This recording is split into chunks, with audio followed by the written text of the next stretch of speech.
wouldn't you think the most crucial piece of evidence in this whole entire case is the steering angle of the SUV? I mean, you can tell the narrative had already began.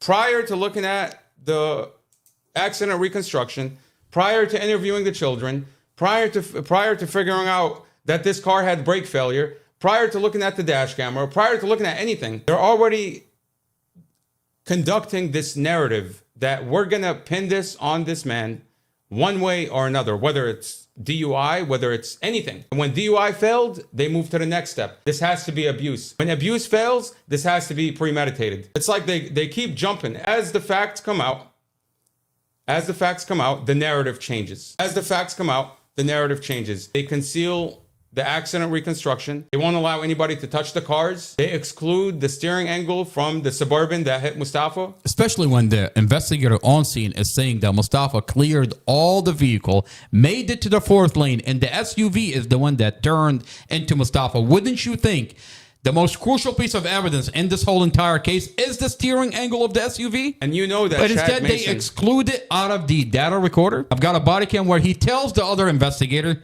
I got it on my body cam. When he goes into the ambulance and he's talking to Mustafa, he comes out of the ambulance and tells Drum, I got it on video. I got this little short clip. I got it on video. And where is Chad Mason's other body cams? They don't exist. I mean, when you open the file, the body cams for Chad Mason is not one full body. It's chopped up. It's chopped up. It's as I've cherry picked what portion they should put in this file, and you can't do that. You can't just cherry pick exculpatory. I mean, you're charging Mustafa with premeditated, but the Commonwealth attorney is going to cherry pick what you're going to. You have to put all the evidence into the record. Look, I looked up the policy. Evidence that make him look good or bad. I looked up the policy for Prince William County Police body cams, and it says anytime you're on the scene, your body cam is to be recording. Anytime. The only time you can mute is when you're discussing a tactical situation. Like, for example, they're about to go bust into somebody's home.